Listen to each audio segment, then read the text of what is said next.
Yeah, let's talk about sports, baby. From the stands of a sports fan, my man Pots and Pants.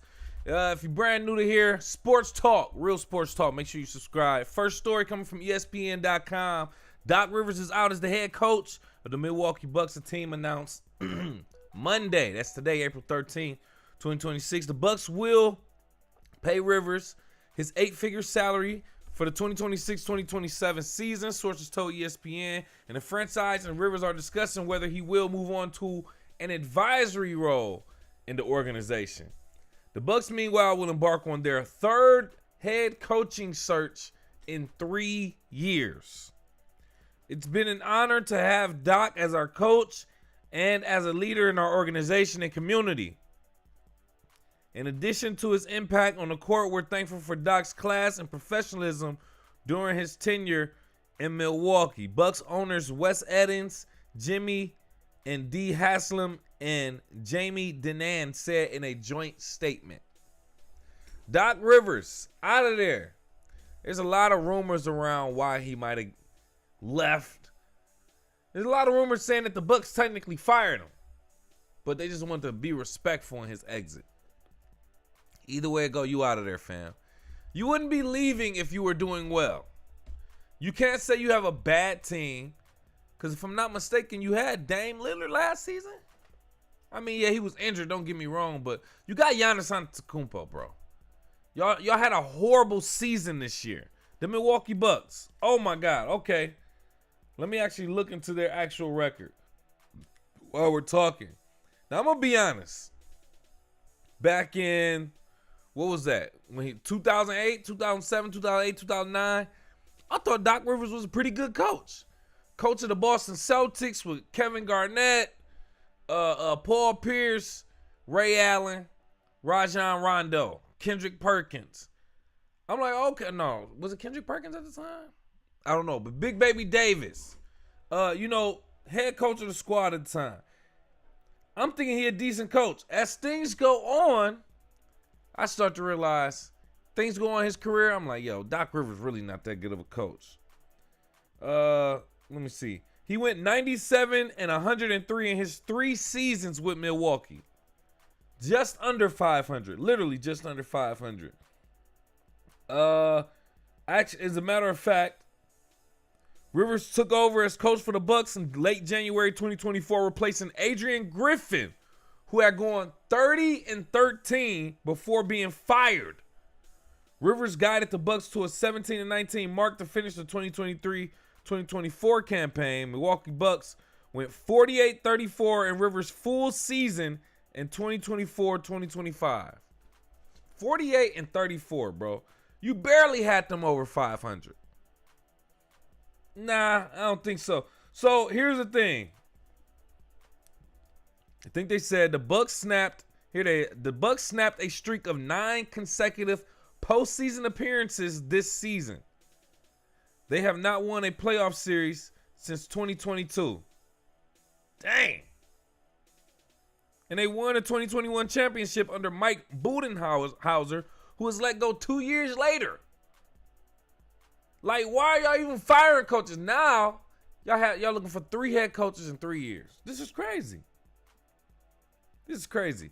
Doc Rivers, you leave the team with an overall losing record and snap their 9-season streak of making it to the playoffs. This is embarrassing, fam. Yes, you got to go. This also makes me wonder, why are they not giving head coaches like Mike Malone, who's now hired as University of North Carolina's head coach, former head coach of the Denver Nuggets who won a championship? Also, why aren't they giving Mark Jackson a chance? It's things like that that make me wonder, but y'all give people like Doc Rivers a chance. Now, I'm not mad at it. Him being a black man, I'll just be honest. But it's like, bro, what are you doing, fam? I don't think they really need to be giving people like you chances, bro. It was rumors saying he was saying, Google me. Google me to his players in regards to his proven track record. We Google you, fam. It ain't that impressive of a record, if I'm being honest. Trying to see if can I easily find their record. I don't even care at this point. I don't even care. Doc Rivers, you out of there. You think it's fair? Let me know what you think. Go off in the live chat in the comments. Call into the show 313-466-4386. I swear I feel like that's my son upstairs just banging on the wall or something. Why do I feel like that sound? Anyway, next topic. We got to talk about Nikola Jokic because he just made history. It's coming from NBA.com. Rarely in the 53 years since he played his final NBA game has Wilt Chamberlain been mentioned as frequently as he was in 2025-2026.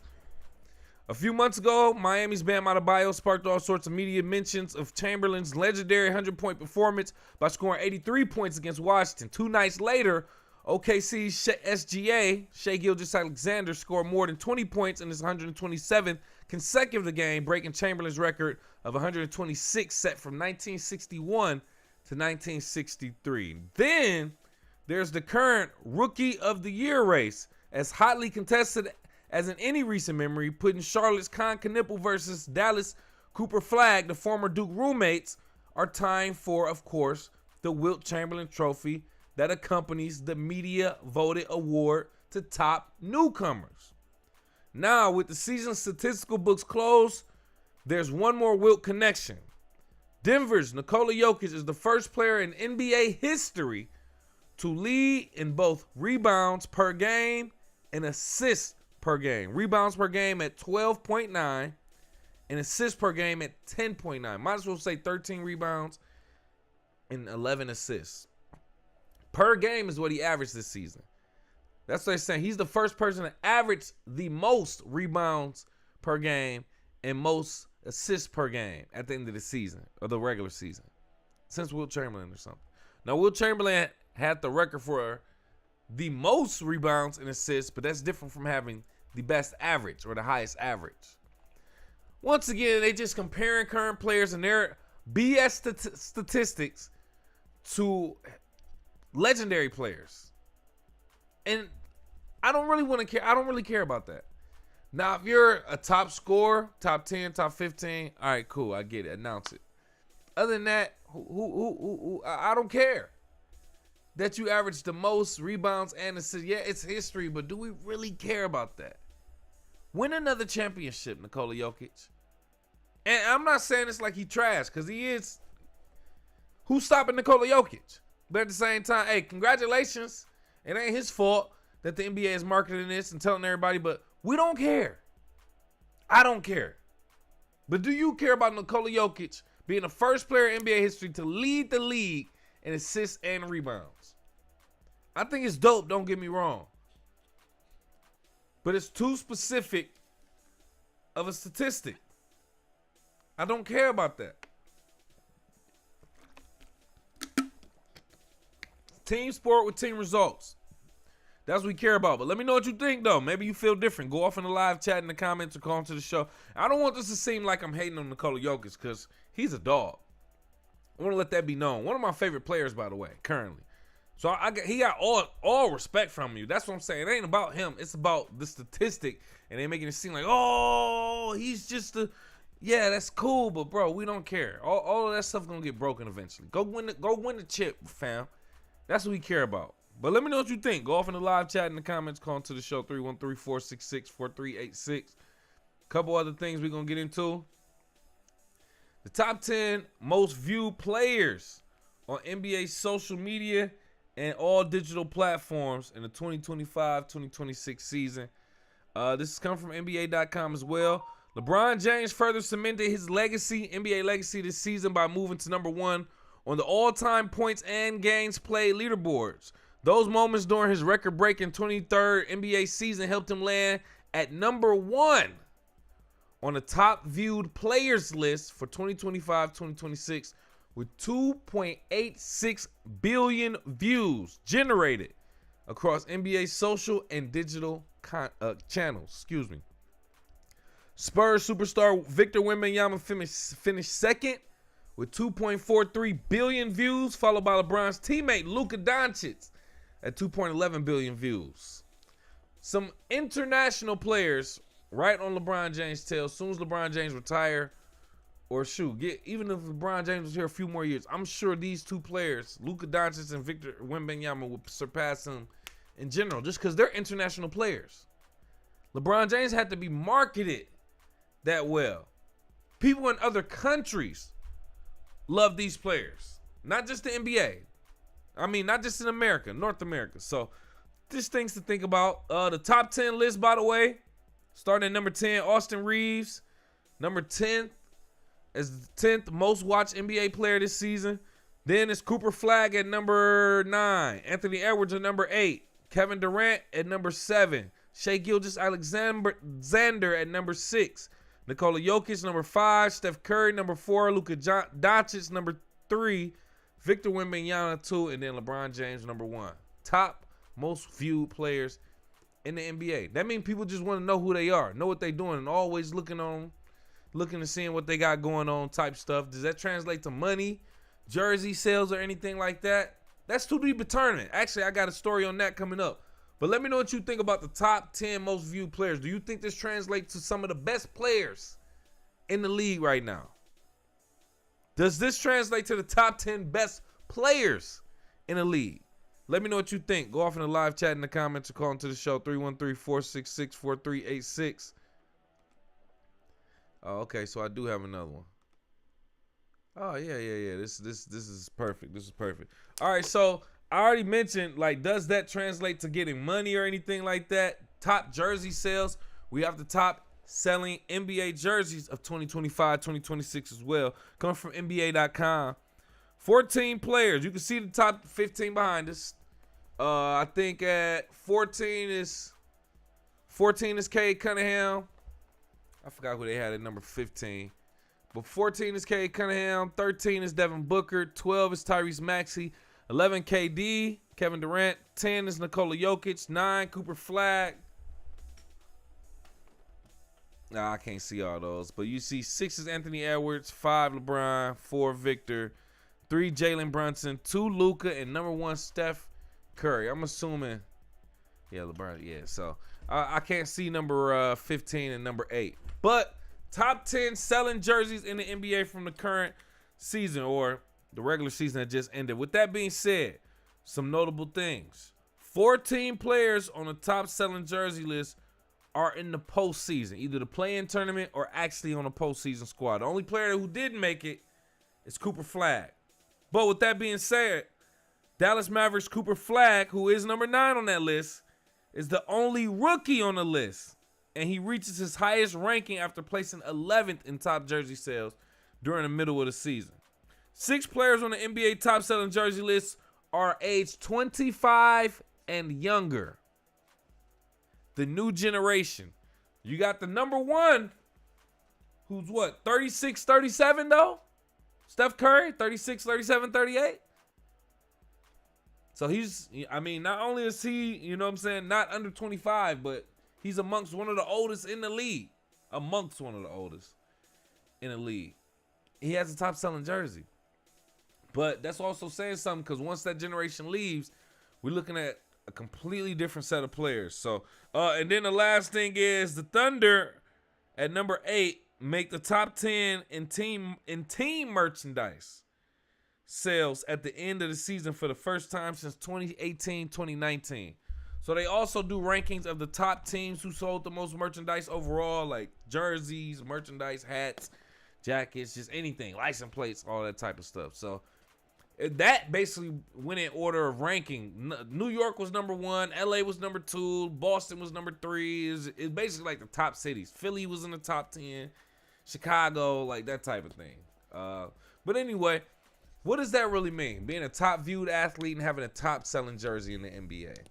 Does that make you one of the greatest players, one of the best players in that league at the time? I would say no. Steph Curry barely even played this season. Well, or I'll say he was injured a lot. Still top selling jersey. I mean, you got other people on here who it basically translate. They are one of the top players in the league, and they also get top selling jersey in the league as well. But the whole thing about it is, I don't know if the players get a percentage of it. That's my real question. What percentage do the players get of having their jersey sold like that? That's the real thing. And Are we looking at a whole new class of players, international players, young players coming in the league, taking over, being a lot more popular? Is that the way that the league is going? Let me know what you think. Go off in the live chat in the comments.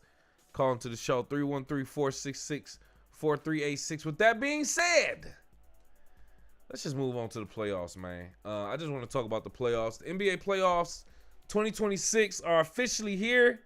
They start tomorrow, Tuesday, April 14th. That's at least with the play-in tournament, but we got everything right here. The SoFi NBA play-in tournament will take place April 14th through the 17th. That's Tuesday through, Friday? All games will be broadcast exclusively on Amazon Prime Video. Another thing to be disappointed about, because if you don't have that subscription, guess what? You can't watch the play-in tournament. That sucks. With that being said, you can expect a lot of playoffs on Amazon Prime as well, between that and ABC, but we'll see. But Tuesday the 14th, you got the Hornets versus the Heat. The loser is eliminated. Then you got the Trailblazers versus the Sun. The winner earns the 7th seed. Wednesday, April 15th, Magic versus 76ers. The winner earns 7th seed. Warriors versus Clippers. The loser is eliminated. You can see everything on a green screen behind me as well. What else we got? Friday, April 17th. Yeah, the winner plays blah, blah, blah. Winner. The winners and the losers play each other on Fridays. Then we go into the real playoffs. It begins Saturday, April 18th. Atlanta versus New York. Game 1. Atlanta versus New York. Atlanta been playing real good, especially towards the end of the season when they got rid of Trae Young. Let's be real. Atlanta is looking way better without Trae Young. And now they're looking like contenders. Now, I want to give it to New York. New York should theoretically win this series. But I think Atlanta going to make it interesting. I got New York in 6, fam. New York in 6 with that series. Toronto at Cleveland. Toronto versus Cleveland in that series. Game 1, Saturday, April 18th. Also on Prime Video, by the way. Toronto Raptors versus Cleveland Cavaliers. On paper, Cleveland Cavaliers should win this series. Donovan Mitchell. James Harden. I mean, come on, man. What are we talking about? But anyway, on paper, Cleveland should get that series. Once again, I think Toronto gonna make it busy for them boys. Brandon Ingram, and I don't even know who else is on Toronto. But they looking pretty decent. We should be going for Cleveland. I'm going to give it to Cleveland. Cleveland, get out the first round. Toronto, all right, it was nice. It was cool with y'all. Then we got on the West, Minnesota Timberwolves versus the Denver Nuggets. Ooh. That's going to be a dog fight right there. Timberwolves versus the Nuggets, Saturday, April 18th, 3 p.m. Eastern Time on Prime Video. In that series, I'm going for Ant-Man, fam. Ant-Man to beat Denver, man. Now, don't get me wrong, I like Joker. I like Jamal Murray. I like Aaron Gordon. I like Denver, bro. But if I had to choose between Denver and Minnesota, I'm going to choose Ant-Man, dog. Ant-Man, he just a dog, bro. What are we talking about, bro? Ant-Man is a dog. So I'm rocking with Ant-Man, Minnesota in this entire series. Minnesota versus Denver. Man, I got Minnesota in. Woo. Might be a 7-game series, fam. Minnesota in 7, bro. Last but not least, Houston versus Los Angeles. Houston Rockets versus Los Angeles Lakers. LeBron James all by himself, basically. That's what they saying, right? No Austin Reeves. No Luka Doncic. Out, right? So everybody's saying, all right, LeBron got to turn to that 2016, 2018 LeBron. Got to get back to it, carry the squad. He got Rui Hachimura. He got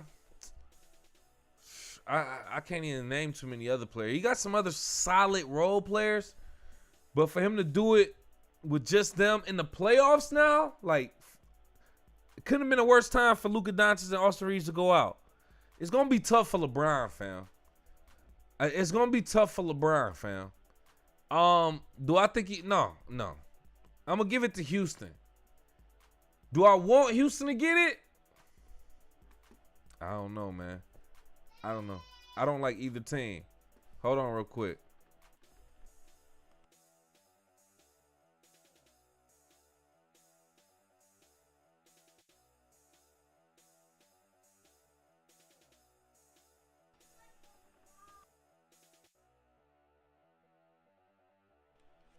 Yeah, so anyway, yeah, man, I got Houston in that series against LA. Call me crazy. I would love to see LeBron do something spectacular though. Put on a show, LeBron. I'm actually say that. I want LeBron to go crazy and get past Houston in the first. That's what I want, actually. But I think Houston gonna get this series, fam. Please make it interesting, LeBron. I can't wait for NBA playoffs. We here now. Let me know your thoughts. I just put mine out there. I got Houston versus LA. Houston taking that series. Minnesota versus Denver. I got Minnesota taking that series. Cleveland versus Toronto. I got Cleveland. Atlanta versus New York. I got New York. Don't ask me about Detroit. I got Detroit going all the way. Pistons all the way, my baby. But let me know what you think. Go off in the live chat in the comments. Call into the show. 313-466-4386. Last topic, man, and I got to get out of here. I got to float, fam. So, my dog, Bud Crawford, man, this is coming from APnews.com, the Associated Press. Terrence Crawford was found guilty of careless driving Monday, April 13th, in order to pay a $75 fine stemming from a traffic stop last year, during which police ordered the world champion boxer and passengers out of the vehicle at gunpoint. Crawford was stopped September 28th, hours after his hometown of Oklahoma held a parade through downtown to celebrate his unanimous decision victory over Canelo Alvarez in a super middleweight championship fight. The win made Crawford the first male boxer to capture 3 unified division titles. He announced his retirement in December with a 42-0 record and 31 knockouts. Officers stopped Crawford after observing his vehicle driving recklessly. During the stop, Crawford's head of security told an officer standing by the front passenger window that he was carrying a legal firearm. Seconds later, an officer on the driver's side spotted a gun on the floorboard with guns drawn. Officers ordered everyone out of the vehicle. Crawford said he had leaned over to tell the officer on the passenger side that he also had a legal firearm, but the officer at the driver's window didn't hear him. Police confirmed all occupants of the vehicle were legally permitted to carry firearms. Crawford was ticketed and released. The stop led to Omaha police chief to conduct an internal investigation into the officers' actions. The chief said the officers were found to have acted lawfully. In addition to the fine, Crawford was ordered to pay $49 in court costs. I ain't gonna lie, now that I read that story out loud and in full, that's a BS case, bro. I mean, $75 and then another $50, so what, $124? Y'all charge this man? Pull guns out on him, embarrassed him after winning, and having a parade in this town? Was he driving reckless? Possibly. Or whoever was driving, possibly. But if y'all walked up to him calm, unless y'all walked up to them with your guns drawn, why did y'all have to do all that? Yeah, I know you had a legal firearm, but to do all of that, to see that everybody was permitted to have theirs and still fine him that much? $124? That's petty to a whole nother degree, bro. I just want to say that, man. Terrence Crawford, like a real one. I don't think he wilded out, was saying no crazy stuff or anything. But it's never comfortable when you get when there's a firearm pulled out on you. I'll say it's never comfortable when there's a firearm pulled out on you, especially by someone in an authoritative position like law enforcement. It's never a great feeling. But let me know what you think. Is it lawful? You think it was cool? You think $125 total for him to have to pay is a fair thing for everything that happened? Let me know what you think. Go off in the live chat in the comments. Call into the show 313-466-4386. I don't think I have another story, so that is all for me. I'm out of here, fam. Do me a favor, hit that like button, subscribe button, and share button. Tell a friend to tell a friend. Tell your mama I said what up. I love your mama. Whoever watching this, just know I love your mama. And that's pretty much it, man. Show some love. Tell a friend to tell a friend, like I said. And keep sharing the video, man. We appreciate that. Oh, congratulations to